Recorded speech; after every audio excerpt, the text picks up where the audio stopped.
Sampai jam 1 malam saya terima tamu, jam 2 malam, dari jam 6 pagi. Jadi kembali lagi, ini untuk merupuk ya, bagaimana kita dekat dengan rakyat, sehingga persatuan dan kesatuan jadi kokoh. Terima kasih.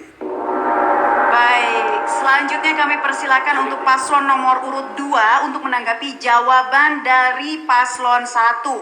Durasi Anda 1 menit 30 detik dimulai saat Anda berbicara. Pertama saya ralat itu, Kalteng ini terdiri 13 satu kota, bukan 14 kabupaten, satu kota. 13 kabupaten, satu kota, satu provinsi. Mengkelirkan aja supaya nanti nggak masyarakat itu tahu, jangan mau coba membawa perubahan tapi tidak mengerti. Nah terus yang saya menangani banyak pasien dari Kapuas yang kena bibir sumbing, kanker, tumor, semuanya. Terus penyumbang kebesaran kemiskinan itu adalah dari Kabupaten Kapuas. Yaitu ekonomi bagus ya akui, tetapi dari kemiskinan itu Kapuas yang tertinggi. Terus stunting yang tertinggi juga 42% sekian di Kapuas. Jadi ada anak-anak kita yang nanti stunting belita itu nanti pertumbuhannya dia tidak bisa tinggi, tapi intelijensinya akan berkurang. Nanti mereka akan tidak bersekolah. Mungkin ada sampai 18.000 balita yang ada di Kapuas, kecerdasnya akan berkurang. Untuk menjaga ini semua, saya rasa bukan janji tapi bukti realita. Saya memang tidak bisa berkata-kata, tapi saya sampaikan. Saya apabila dapat amanat, saya yakin saya bisa membuat Kalimantan Tengah lebih baik lagi ke depannya. Ya, saya kira diperlukan juga political will seorang pemimpin untuk bisa mendengarkan, mencermati dan mencatat apa yang menjadi aspirasi rakyat kita, sehingga Palsapong Mabetang bisa kita wujudkan di bumi Kalimantan Tengah yang kita cintai ini. Terima kasih. Ya, selanjutnya paslon 1 akan menanggapi kembali pernyataan yang sudah disampaikan oleh paslon 2. Durasi Anda 1 menit dimulai saat Anda berbicara. Bapak Ibu sekalian, saya pikir saat ini memang masyarakat kita lagi susah. Kalau kita lihat di permukaan, memang masyarakat Kalimantan Tengah ini sepertinya adem ayem, tidak ada permasalahan. Tetapi memang dari sektor pendidikan, coba ya, pendidikan kita akibat pandemi ini banyak sekali masyarakat kita yang tidak bisa mengikuti.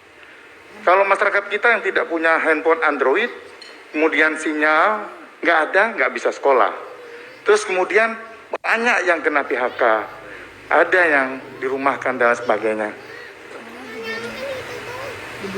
Baik, saya laporkan kepada Bapak Sugianto Sabran ya, bahwa stunting kita sudah urutan ketiga, Pak. Jadi artinya terbaik. Jadi bukan terjelek. Ya. Ini yang pertama. Ya. Waktu Anda sudah habis dan selanjutnya saya akan kembali membukakan amplop yang tadi telah dipilih oleh paslon nomor urut 2. Kita akan membacakan pertanyaan dari tim perumus materi yang ditujukan kepada paslon nomor urut 2. Pembangunan pesat menjadi magnet besar migrasi atau perpindahan penduduk ke Provinsi Kalimantan Tengah.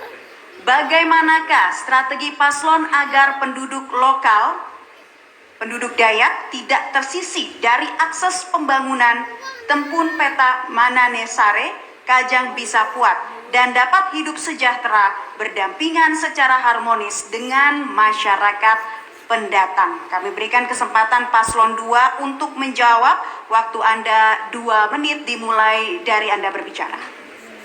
Baik, terima kasih. Saya kira untuk mengatasi migrasi perpindahan dari desa ke kota yang pembangunan juga semakin pesat, saya kira perlu seorang pemimpin ke depan memiliki jiwa kepemimpinan, leadership, kemudian juga political yang kuat ya, dan mau bekerja sama dengan seluruh rakyat Kalimantan Tengah. Apa itu? Dengan cara membuat gagasan-gagasan yang memang langsung menyentuh kepentingan rakyat Kalimantan Tengah. Kita ketahui 80% masyarakat Kalimantan Tengah ini bekerja di bidang pertanian.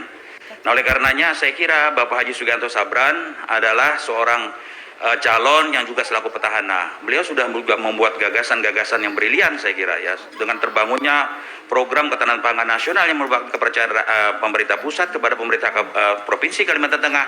Itu merupakan solusi saya kira. Solusinya apa? Karena akan di semua kabupaten kota akan terbangun ya, terbangun kegiatan-kegiatan food estate yang terintegrasi dengan industri. Ada industri hulu, ada hilirnya. Kemudian masyarakat juga dilibatkan dengan potensi yang dibangun berdasarkan potensi kewilayahannya. Ya di Kabupaten Kapuas, contoh seperti Pak Ben ada pertanian padi, di daerah saya juga Pulau Pisau juga pertanian. Mungkin kita bangun juga nanti. Inilah yang sedang digagas oleh pemerintah di bawah kepemimpinan Pak Sugianto Sabran yang ke tahun akan datang ya, karena kepercayaan pemerintah pusat, sehingga kita bisa membuat masing-masing kabupaten nanti memiliki produk-produk unggulan yang kita andalkan. Gunung Mas bisa dikembangkan untuk tanaman singkong. Kabupaten Barito Utara bisa ditanamkan untuk tanaman jagung. Nah inilah ada produk-produk yang hasil, sehingga ini melibatkan masyarakat. Masyarakat dilibatkan dalam usaha-usaha pertanian, bukan diperdayakan, tapi diberdayakan. Sehingga mereka nanti bisa berusaha dengan baik di tengah pandemi COVID-19 ini, mereka bisa meningkatkan pertumbuhan ekonomi dan penghasilan keluarganya. Ini lebih penting saya kira untuk dilakukan untuk memimpin akan datang. Terima kasih. Iya, waktu sudah habis. Dan selanjutnya kami persilakan paslon nomor urut 1 untuk menanggapi jawaban dari paslon nomor urut 2. Waktu Anda 1 menit 30 detik dimulai saat Anda berbicara. Baik, saya kira ya, ketahanan pangan nasional atau POSTET itu program pemerintah pusat. Satu. Kedua, ya supaya ya penduduk lokal tidak terpinggirkan. Mereka dilatih, diberi training, ya sehingga mereka nanti akan terlibat semua. Ini ya, sekali lagi ya perlu dilatih, diberikan keterampilan sehingga tidak tersisihkan. Demikian ya tambahan Pak. Ya, Kalimantan Tengah saat ini saya tidak begitu mendengar ada investor yang masuk berinvestasi di Kalimantan Tengah. Jadi salah satu persoalannya saya dengar Pak Sugianto sering memberikan syarat-syarat khusus untuk kepentingan pribadi dengan para investor ini. Nah, ke depan kami akan undang investor supaya lapangan pekerjaan terbuka, ekonomi tumbuh di Kalimantan Tengah ini. Jadi insya Allah dengan adanya lapangan pekerjaan terbuka, ekonomi tumbuh, maka masyarakat akan sejahtera dan Kalimantan Tengah maju. Ya sudah tentu putra-putri Kalimantan Tengah ya semuanya akan bisa terlibat ya. Tidak ada lagi pengangguran. Itu yang kita harapkan ke depan. Terima kasih. Iya, sudah cukup Bapak. Baik, waktu habis. Dan selanjutnya kami persilakan untuk paslon 2 menanggapi kembali. Durasi Anda 1 menit dimulai saat Anda berbicara. Terima kasih Pak Ben. Jadi saya mengklirkan bahwa POSTET ini saya ajukan dan Pak Presiden ketika rapat di Istana Negara, rapat terbatas, lengkap dengan Menko, Wapres, dan Menteri Komunik Maju. Terus kami ingin sampaikan juga, POSTET ini kami yang bicara. Kenapa di Kalimantan Tengah? Provinsi lain sangat banyak yang ingin. Alasnya pertama, Kalimantan Tengah ini luas, 15.500.000 hektar, dan penduduknya kecil. Kita butuh, POSTET ini akan menjadi perbedaan kita dengan provinsi lain. Bahwa 14 Februari 2017 itu sejarah saya bicara dengan Pak Presiden dan Menko dengan menteri yang lain. Multi-year effect dari POSTET ini sangat luar biasa nanti, baik terhadap infrastruktur, jembatan, udara, pelabuhan ini nanti pelabuhan di Kalteng akan menjadi ada pelabuhan utama di Kalimantan Tengah. Nah, terhadap dampak terhadap tenaga kerja nanti akan menciptakan ratusan ribu tenaga kerja, bahkan jutaan tenaga kerja apabila ini terjadi pembangunan, apabila kita bersama-sama kompak dan harmonis. Terima kasih. Baiklah, kita berikan tepuk tangan dan semangatnya. Luar biasa.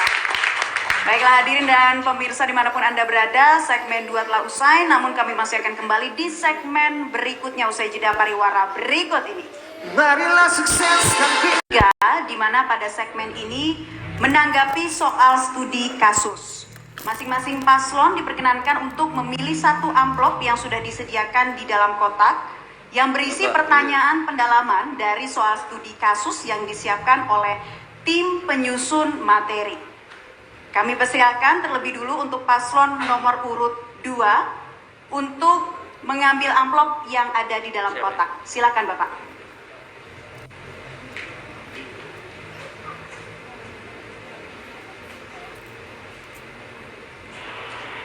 Baik, terima kasih. Silakan kembali ke tempat. Ini adalah amplop yang telah dipilih oleh paslon nomor urut 2. Berisi soal studi kasus. Saya akan buka segelnya.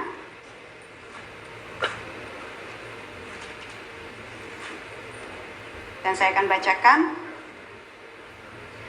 Dalam berbagai kajian problema masyarakat adat Kalteng, banyak masyarakat lokal yang terbelenggu oleh larangan kebijakan pemerintah terhadap rutinitas pekerjaan tradisional yang secara turun-temurun mereka lakukan, seperti penambang tradisional atau konvensional, peladang berpindah, dan hak-hak masyarakat adat di atas tanah adat. Kaitannya pula dengan perlakuan sertifikasi tanah masyarakat adat dibandingkan dengan program masyarakat transmigrasi yang langsung mendapat sertifikat tanah. Apa rencana kebijakan strategis yang dilakukan oleh paslon agar pekerjaan yang mentradisi dalam kasus-kasus tersebut tidak menyengsarakan mereka? Kami berikan kesempatan untuk paslon nomor urut 2 menjawab terkait soal studi kasus. Durasi Anda 2 menit dimulai saat Anda berbicara. Baik, terima kasih. Saya kira terkait dengan masalah kearifan lokal masyarakat yang bisa berusaha, pemerintah Provinsi Kalimantan Tengah, kebetulan pasangan nomor urut 2 ini Bapak Haji Sugianto Sabran adalah selaku petahana, tentunya untuk memberikan kesempatan kepada masyarakat untuk bisa berusaha, ya. Salah satunya adalah menerbitkan peraturan daerah, yaitu peraturan pemerintah daerah Provinsi Kalimantan Tengah tentang kearifan lokal untuk melakukan pembakaran berladang dengan syarat-syarat tertentu, yaitu 2 hektar per kepala keluarga. Tentunya ini sangat membantu untuk masyarakat di Kalimantan Tengah, dan itu juga sudah ditindaklanjuti oleh peraturan gubernur untuk pelaksanaannya. Memang di dalam pelaksanaannya itu akan menyesuaikan dengan masa musim, ya. Sebelum masa musim terjadinya kebakaran hutan lahan akan dilakukan secara terbatas oleh masyarakat kita. Nah, kemudian dalam rangka untuk pembelaan terhadap hak rakyat, kami juga akan memberlakukan untuk memberikan hak pengelolaan hutan adat di Provinsi Kalimantan Tengah. Saya sebagai kepala daerah di Kabupaten Pulau Pisau telah mengeluarkan izin untuk pemberian pengelolaan hutan adat di tahun 2019, dan itu sudah dikeluarkan oleh Kementerian Lingkungan Hidup. Konsep inilah yang nanti akan kami kembangkan di Kalimantan Tengah bersama dengan Bapak Sugianto Sabran bila mana kami terpilih, dan ini bisa melindungi hak-hak ulayat masyarakat adat Dayak kita untuk mereka secara arif sana dilibatkan dalam usaha-usaha yang mendukung kegiatan mereka termasuk berladang, ya. Dan kemudian juga di bidang pertambangan perlu juga regulasi untuk penataan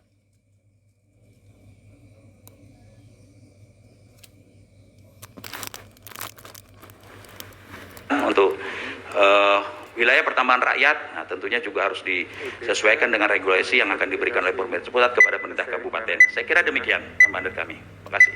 Masih ada waktu? Baik. Sudah selesai? Paslon 2 memberikan jawaban. Dan kami perkenankan paslon 1 untuk menanggapi jawaban dari paslon nomor urut 2. Durasi Anda 1 menit 30 detik dimulai saat Anda berbicara. Baik, ya. Untuk Perda nomor 1 tahun 2020, ini merupakan perda inisiatif dari DPRD Provinsi Kalimantan Tengah. Dan kita salut DPRD Provinsi Kalimantan Tengah.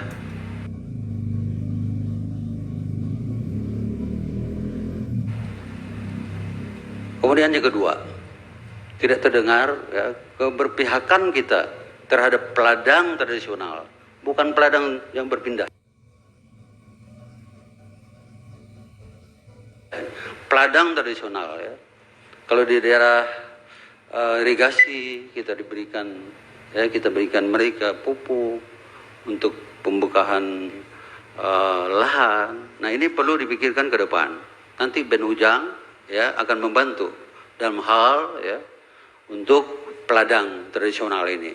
Misalnya membuka lahan mereka, beri bantuan yang sama, ya. Misalnya pupuk. Dan PPL pun nggak ada kan di peladang tradisional. Nah ini ke depan Ben Ujang akan melakukan. Terima kasih. Saya tambahkan, pertama kita perlu memberikan kesempatan kepada masyarakat untuk diberikan wilayah pertambangan rakyat. Kemudian kebijakan Pergub tentang galian C itu saya lihat berimplikasi terhadap mahalnya segala pasir dan urukan terhadap masyarakat. Hilangnya pekerjaan masyarakat kecil ya dengan adanya Pergub tersebut. Jadi nanti akan kami revisi supaya berpihak kepada masyarakat kecil saya rasa. Baik. Kemudian Paslon 2 silakan untuk menanggapi kembali pernyataan yang disampaikan Paslon 1. Durasi Anda 1 menit dimulai dari Anda berbicara. Jadi Pak Ben ini sukanya memfitnah terus dan Pak Ujang. Ini masalah Pergub berladang ini adalah inisiatif pemerintah bukan DPRD Pak. Itu inisiatif pemerintah gubernur bukan DPRD saya ingatkan. Terus Pak Ujang mengatakan juga tadi izin ini bupati yang memberikan dulu, baik pun kebun itu ada di bupati bukan di gubernur. Nah, kira-kira kalau lingkungan rusak, masa gubernur disalahkan? Yang kedua, Pak, masalah tambang, ini baru dilimpahkan ke provinsi kan tahun 2017 baru bisa dilaksanakan GLNC. Waktu Bapak berdua yang masih jadi bupati Pak Ujang 10 tahun, Pak Ben masih periode kedua melanjutkan. Kebijakan Bapak kemana Pak? Lingkungan tidak jelas, lingkungan banyak rusak. Bapak berarti merusak lingkungan, membiarkan banyak tambang liar. Kecuali Bapak menyetujui, tapi kita ini harus melihat semuanya harus diakomodir kepentingan masyarakat. Ya, waktunya sudah habis. Selanjutnya kami persilakan lagi untuk paslon nomor urut 1 untuk memilih soal studi kasus di dalam amplop. Kami persilakan Pak. Ya, 1 amplop. Terima kasih, silakan kembali ke tempat. Berikut adalah soal studi kasus yang akan saya bacakan untuk paslon nomor urut 1.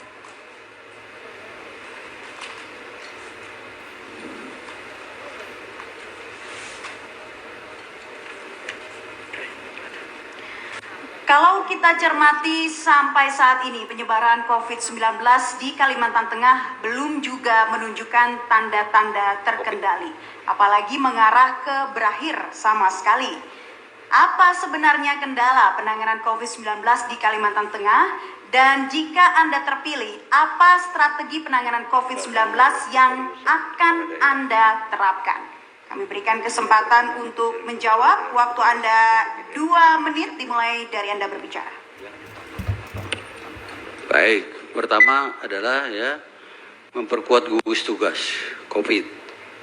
Kedua, mempersiapkan ya pelayanan dalam hal ini ya untuk perawatan seperti yang kami katakan tadi.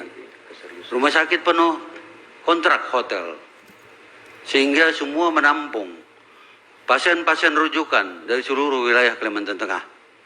Nah ini harapan kita ke depan. Dan ini yang akan kami, saya yakin dan percaya, dengan kebersamaan semua komponen, apakah tokoh agama, tokoh masyarakat, maka ya pandemi COVID-19 bisa kita tekan ke depan. Dengan cara kembali lagi ya, bersama-sama, tidak hanya pemerintah, tetapi juga tokoh dan seterusnya. Tapi yang jelas ya kita harus bagaimana mengedukasi, jangan ya kita pernah lelah, jangan pernah bosan untuk mengedukasi kepada masyarakat bagaimana protokol COVID dilaksanakan. Ini saja. Bapak Ibu sekalian, COVID ini saya rasa kita tidak bisa hanya berlaku pasif saja, tetapi kita harus proaktif. Salah satunya adalah bagaimana kita mencari format protokol kesehatan.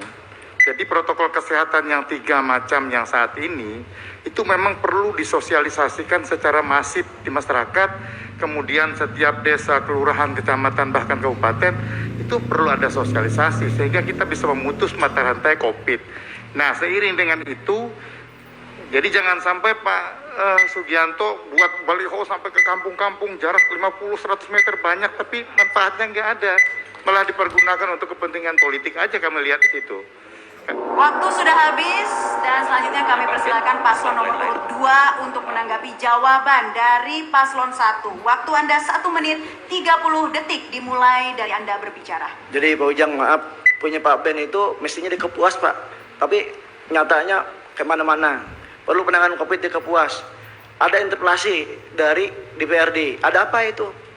Nanti bisa, itu interpelasi loh Pak, ingat-ingat. Nanti bisa jadi tersangka nanti Pak Ujang.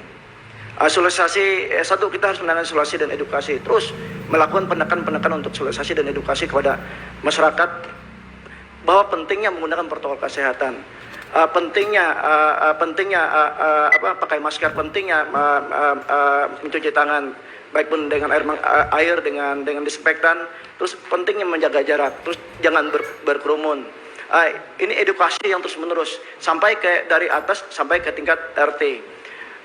Intinya Pak Ben, intinya ini niat Pak, kepedulian pimpinan.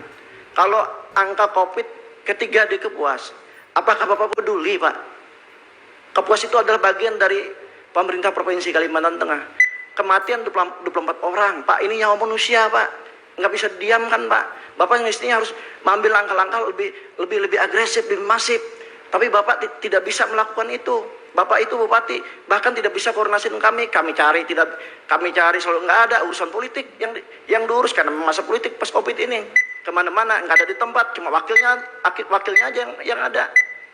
Mohon maaf Pak Ben, jadi niat yang penting, realita yang harus dilakukan. Terima kasih. Baik, waktu sudah habis dan kami persilakan kembali paslon 1 untuk menanggapi jawaban dari paslon 2. Durasi Anda 1 menit dimulai saat Anda berbicara. Baik ya, kita berbicara Kalimantan Tengah ya, tidak Kapuas. Kapuas itu penduduknya 416.940 jiwa. Yang terkena sekarang 334 jiwa. Yang meninggal memang ya klaster Goa itu ya 22 orang. Setelah kami melakukan PSBB pertama, kedua itu hanya 1 orang yang meninggal. Yang sembuh 290 sekian. Nah sekarang posisinya hanya 5.